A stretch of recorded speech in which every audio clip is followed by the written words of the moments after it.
Hi guys, welcome back to the political science lecture series on Near-Peer, and today we're going to discuss political socialization. This is going to be the outline. One of the things that I missed. ये seventh point हम add करेंगे एक बार. Political socialization, basically, simply put, is the process by which people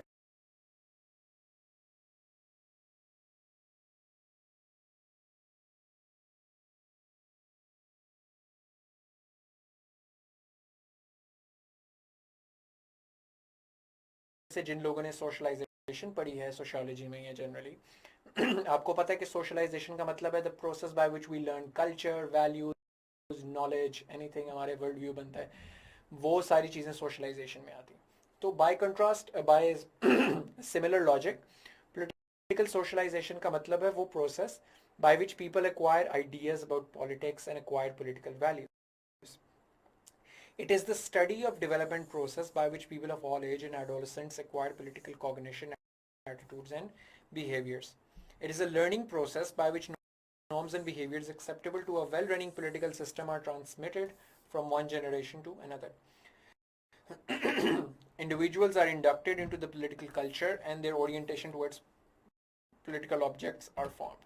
अब agents of socialisation कौन से हैं political socialisation, यानी वो कौन से ऐसे मुहरकात हैं जो इंसान की सियासी नशोनुमा करते हैं, यानी हमारी पोलिटिकल वैल्यूज़ कहाँ से आती हैं, किन जरियों से आती हैं. सबसे पहला तो फैमिली.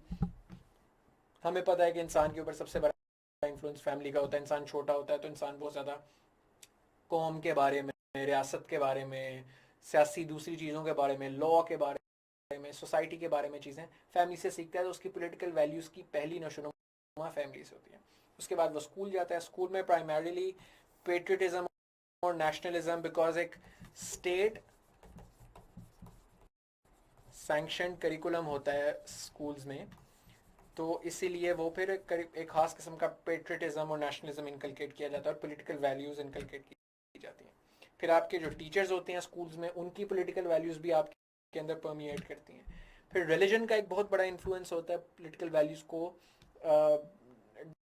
बनाने में, डिवाइस करने में. वो इसलिए क्योंकि रिलीजियस वैल्यूज़ इन्फ्लुएंस करती हैं आपकी पॉलिटिकल वैल्यूज़ को. आपका रिलीजन की एक खास किस्म की इंटरप्रिटेशन आपकी पॉलिटिकल वैल्यूज़ कर सकता है. फॉर इंस्टेंस, जो लोग समझते हैं कि intrinsically it is un Islamic to be secular, ठीक है, कि इस्लाम में सेकुलरिज्म का कॉन्सेप्ट नहीं है, वो कभी सेकुलरिज्म को सपोर्ट नहीं करेंगे. बट जो फॉर इंस्टेंस डिफरेंट इंटरप्रिटेशन रखते हैं रिलीजन की, उनका नुक्ता नज़र मुख्तलिफ हो सकता है. तो आपकी मजहबी इंटरप्रिटेशन और मजहबी इंस्टीट्यूशंस, मजहबी स्कॉलर्स जिनसे आप सीखते हैं, वो आपकी पॉलिटिकल वैल्यूज़ को बहुत ज़्यादा इन्फ्लुएंस करते हैं. एक बड़ी इंटरेस्टिंग फाइंडिंग है कि जहाँ पर क्या प्रोटेस्टेंट्स माइनॉरिटी में हैं, वहाँ पर वो अमूमी तौर पर कंजर्वेटिव होते हैं. Political parties, leaders and institutions, इनका इम्पैक्ट चिल्ड्रन पे कम होता है, एडल्ट्स पे ज़्यादा होता है, ऑब्वियसली बिकॉज वो ज़्यादा एक्सपोज्ड होते हैं. तो लीडर्स वगैरह आप जो टीवी पे देखते हैं वो इन्फ्लुएंस करते हैं. पांचवा इन्फ्लुएंस इसके अंदर मैं लिखना यहाँ भूल गया, वो आप ऐड कर ले, मैस मीडिया का. कि मैस मीडिया टीवी पे, न्यूज़पेपर पे, print media, electronic media, social media खास तौर पे, इसके अंदर आप लिखेंगे कि वो बहुत ज़्यादा इन्फ्लुएंस करता है आपकी पॉलिटिकल लीनिंग्स को, वैल्यूज़ को डेवलप करने में, बनाने में. अच्छा, इसके अंदर अगली चीज़ पैटर्न्स इन पॉलिटिकल सोशलाइजेशन. अगर हम कैटेगरीज में डिवाइड करें लोगों को मुख्तलिफ सेक्शंस के अंदर, तो हमें नज़र आता है कुछ खास ग्रुप्स के अंदर बड़े खास पैटर्न्स नज़र आते हैं हमें, कि बड़ी सिमिलर पॉलिटिकल वैल्यूज़ एक खास रेस की होंगी और दूसरी रेस के मुख्तलिफ होंगे. खास एथनिसिटी की बड़ी मिलती जुलती पॉलिटिकल वैल्यूज़ होंगी. Gender, age, income, education, geographic region, across these lines हमें बड़ी खास सिमिलर किस्म की पॉलिटिकल वैल्यूज़ नज़र आती हैं. कुछ इंटरेस्टिंग फाइंडिंग्स हैं, because older people read more newspaper than younger ones use more social media than older people, men watch more sports program than women watch more daytime television, and income class shapes political views as well. जैसे कि मैंने आपको बताया पहले, class आपकी political views को shape कर सकती है. अगर आप फॉर इंस्टेंस मिडिल क्लास या तबके से ताल्लुक़ रखते हैं, नीचे वाले तबके से, तो आपकी लेफ्ट लीनिंग आइडिया होगा, या थोड़ा सा स्टेट रीडिस्ट्रीब्यूशन में बिलीव करते होंगे, इकोनॉमी में कंट्रोल की बिलीव करते होंगे. अगर आप एलीट हैं या बहुत अमीर हैं, तो अमूमी तौर पे आप राइट कैपिटलिस्ट आइडियाज़ पे फेवर करेंगे कि रियासत कम से कम टैक्स लगाए, कम से कम कंट्रोल करे. So you know that kind of thing. अब पॉलिटिकल सोशलाइजेशन एक सबसे इंपॉर्टेंट चीज़ ये है कि पॉलिटिकल आइडियोलॉजी को फॉर्म करती है.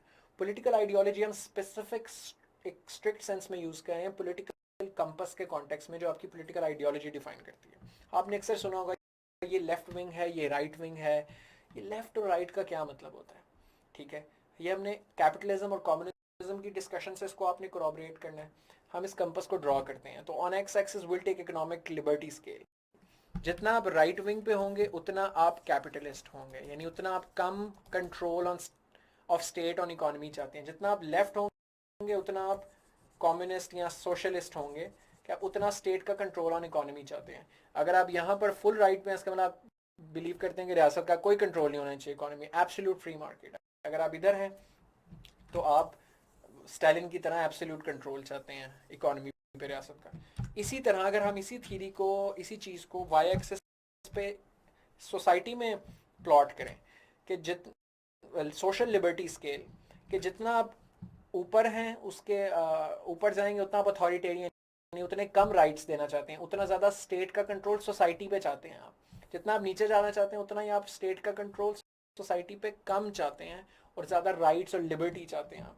क्योंकि जितना रियासत का सोसाइटी पे कंट्रोल होगा उतनी लिबर्टी कम होगी, जितना रियासत का कंट्रोल सोसाइटी पे ज़्यादा होगा उतनी अथॉरिटेरियन रियासत ज़्यादा होगी।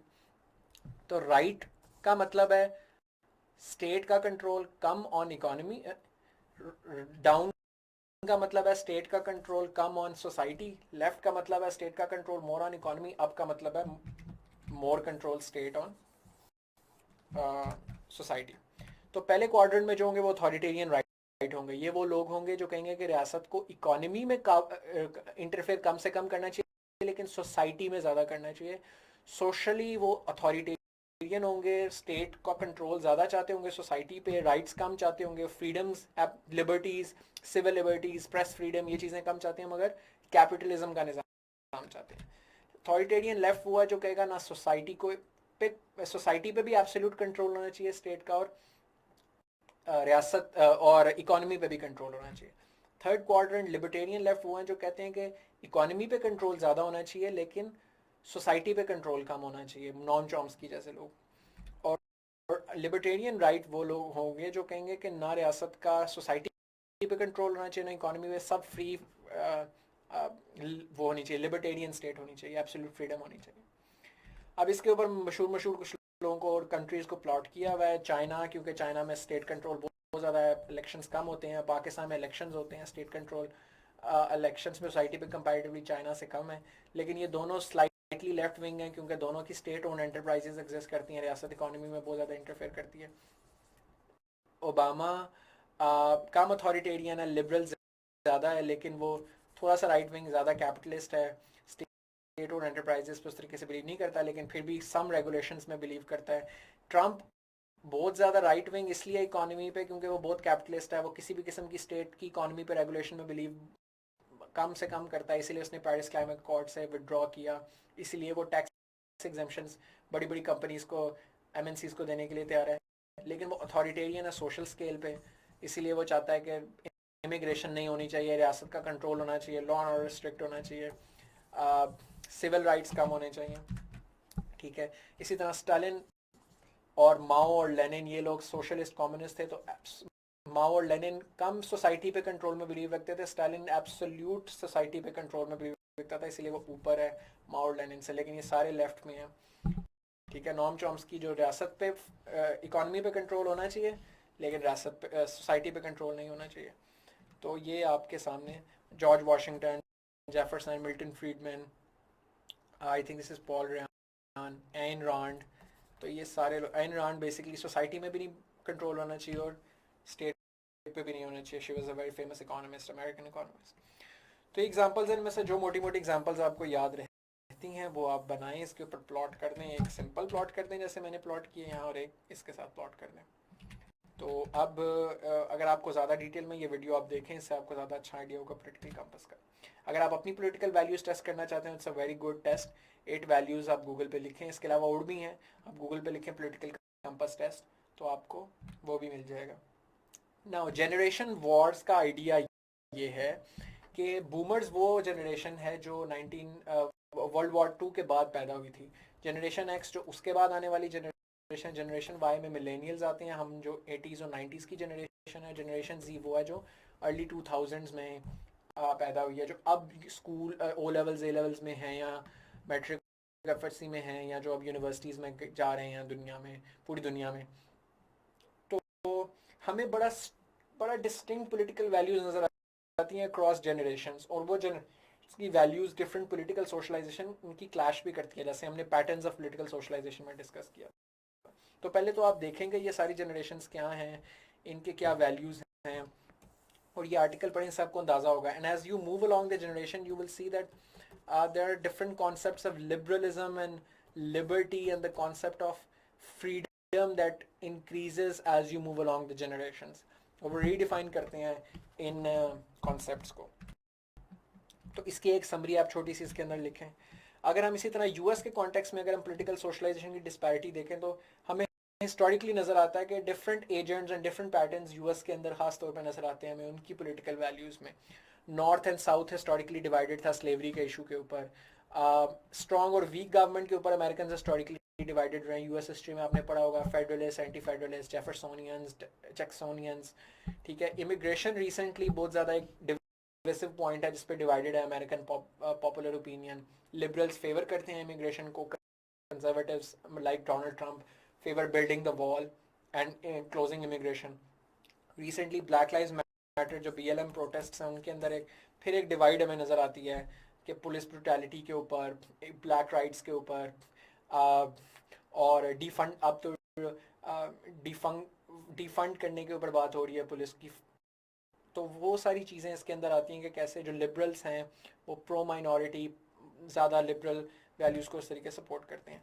इसके ऊपर इसका क्रिटिकल एनालिसिस भी आप करें कि कैसे जो पार्टिजनशिप बढ़ती हुई यूएस पार्टिजनशिप यूएस में कैसे नुकसानदेह साबित हो रही है। इसमें एक और इंटरेस्टिंग थीसिस है, वो आप देखिएगा लाजमी, कि जो वाइट लिबरल अमेरिकन थे ना हिस्टोरिकली, वो पहले से भी ज़्यादा लिबरल अब हो गए हैं, वो मज़ीद लेफ्ट पे चले गए अपने पॉलिटिकल स्पेक्ट्रम में, ज़्यादा लिबरल वो हो गए हैं, मज़ीद लेफ्ट पे चले गए, लेफ्ट लीनिंग ऑफ व्यूज़। ये गूगल पे लिखिएगा आपको इसमें बड़ा अच्छा आर्टिकल मिलेगा।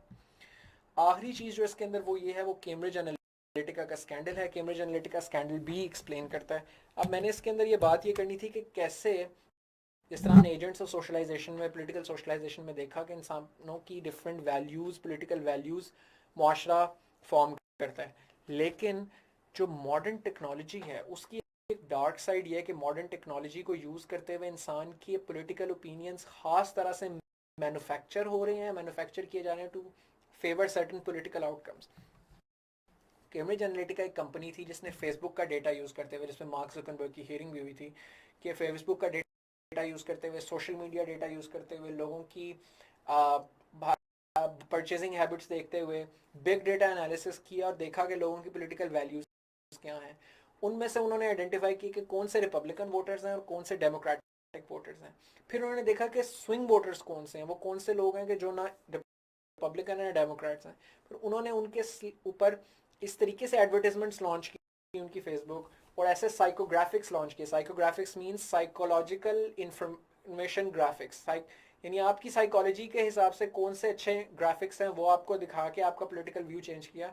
क्योंकि आप स्विंग वोटर हैं, आइडेंटिफाई किया सबसे पहले स्विंग वोटर कौन से हैं, फिर उन स्विंग वोटर्स को, क्योंकि ये डोनाल्ड ट्रंप की रिपब्लिकन्स ने कंपनी हायर की हुई थी, तो फिर उनको जिताने में और ब्रेक्सिट के अंदर इनका बहुत बड़ा रोल था। तो एक बहुत इसकी स्कैंडल बना था ये। Alexander Nix was the CEO of Cambridge Analytica back then. अभी कोई स्कैंडल नहीं बना था, तो ये उसकी एक टॉक है बड़ी अच्छी, बड़ी इंटरेस्टिंग। उसमें एग्जैक्टली पता चलता है कि इन लोगों ने किया किस तरह, इनका फ्रेमवर्क क्या था। ये तो ये आप लाजमी देखें। उसके बाद एग्जैक्टली कैम्ब्रिज एनालिटिका स्कैंडल क्या बना, गार्डियन पे इसके आर्टिकल्स मौजूद हैं, Guardian led a whole campaign against this. तो ये दो आपने लाजमी देखना है। अगर आपको वक्त मिले तो इस पर पूरी डॉक्यूमेंट्री मौजूद है, one of my favourite documentaries on Netflix, the great hack, वो देखें। और इसको सिंथेसाइज करके कि कैसे dark side of the technology, modern technology use करते हुए लोगों के पॉलिटिकल वैल्यूज़ मैन्युफैक्चर की जा रही हैं, और ये आप समराइज करके लिखें। Eventually Cambridge Analytica declared itself bankruptcy declare की इन्होंने और अपनी ऑपरेशंस बंद कर दिए, but they have opened a flood get for the future as well. These are additional resources that you can consult for this lecture, and in the next lecture we're going to discuss political development. I hope this was helpful to you guys. I'll